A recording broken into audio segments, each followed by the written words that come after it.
Há uns dias atrás, na academia, um dos rapazes veio falar comigo e me falou que era da época de escola. Isso um pouco mais de 20 anos atrás. E aquele encontro fez com que eu me reconectasse com uma parte minha que há muito tempo eu tinha esquecido, que era a adolescente que eu fui. E a gente conversando sobre o passado, né?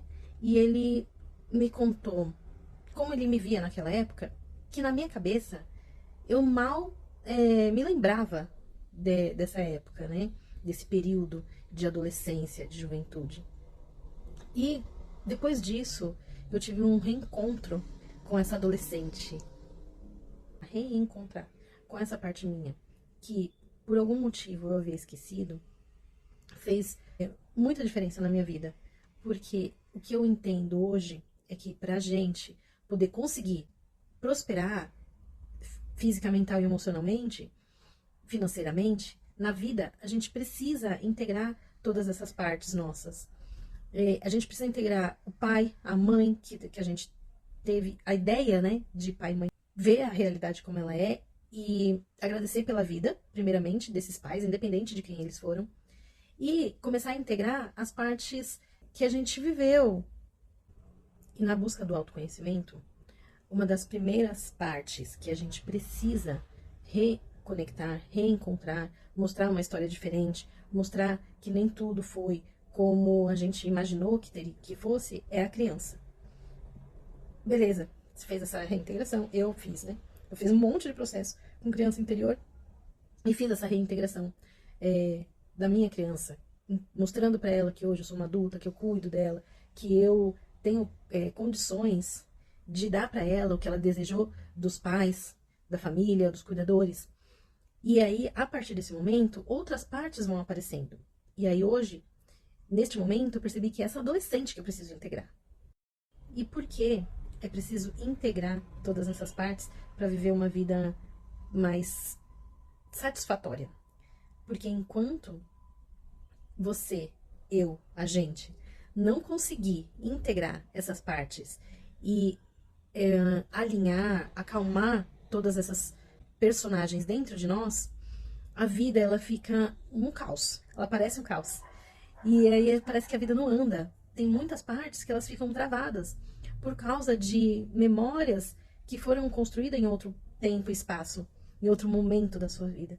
E aí a importância de integrar isso, aceitar o que aconteceu. Eu tenho feito essa busca de autoconhecimento há pelo menos aí uns 10 anos, mais ou menos uns 10 anos. E o que eu percebi durante todo esse período e que há poucos dias depois de reencontrar essa adolescente Aline, conversar com ela no meu interior, do meu jeito, e integrar isso tudo dentro de mim, o que eu consegui perceber? A gente tem várias versões ao longo dos anos, ao longo dos tempos. E aí tem um ponto que eu percebi. São máscaras ou versões que você está criando. E aí é que está o ponto diferente. Quando é a nova versão, você precisa ter tudo que você criou antes.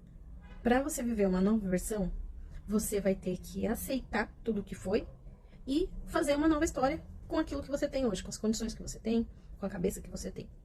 As máscaras já são diferentes. Você finge que é uma coisa para viver o que você quer. Só que a máscara ela não se sustenta. A nova identidade, a nova versão, ela se sustenta no momento. Ela se sustenta a longo prazo. Por quê?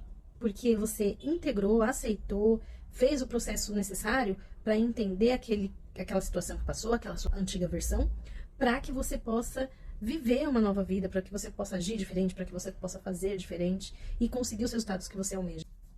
Então, qual é o primeiro exercício que eu entendi que a gente precisa fazer para que a nova identidade possa fluir e viver o que a gente precisa viver, viver o que a gente deseja viver realmente?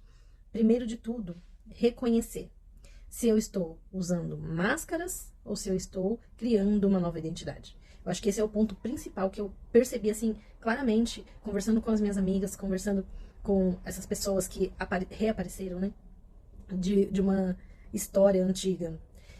E fazendo uma autoanálise também, né, da minha vida, da vida que eu tive, das máscaras que eu usei e das tentativas de criar essa nova identidade. E lembrando que criar uma nova identidade não é um dia e pronto.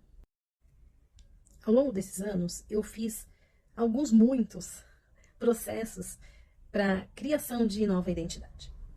E eu ficava frustrada quando eu não conseguia alcançar a identidade que eu queria. Eu falava, meu Deus, não é possível, cara, eu já fiz tudo que eu podia, já fiz quase tudo que eu podia.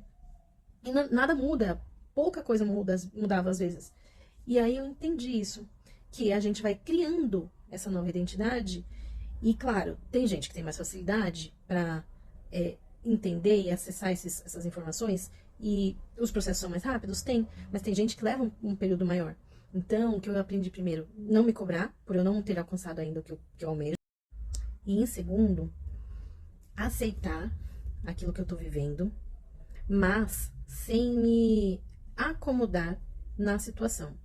E o ponto principal é entender, compreender que o que está acontecendo é dentro, não é fora.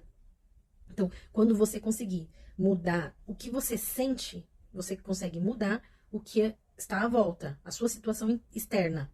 Mas enquanto você não entender, não compreender, não aceitar o que você sente e fazer essa transformação interna, você não vai conseguir mudar o externo. Não tem como você mudar o externo.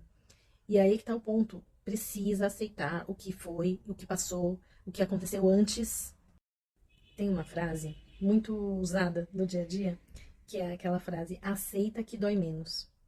E é realmente, essa frase fez total sentido para mim nessas buscas de autoconhecimento, de nova identidade. Aceita que dói menos. Aceita o que está acontecendo, aceita o que foi, aceita o que tem, o que você não conseguiu alcançar, aceita. E aí, quando você aceita, aquela luta diária que você tem com você mesmo, ela vai diminuindo. Então acaba doendo menos, né? É como se fosse um cabo de guerra que você segura, enquanto o universo está puxando para lá, você está puxando para cá. E aí você acaba se machucando. E aí, a partir disso, o universo, Deus, a fonte criadora, vai trazer situações que vão te fazer refletir sobre o que você aceita, o que você não aceita, o que você acha que merece e o que você acha que não merece. E se os dois estão congruentes, os dois estão na mesma página, para que você possa fazer o que precisa ser feito, para que você possa receber o que você merece receber, para que você possa receber o que você realmente acredita que merece. E esse é um desafio, né? É um trabalho diário para que isso aconteça. Mas se a gente não faz isso, a gente nunca vai mudar de identidade, nunca vai mudar o padrão.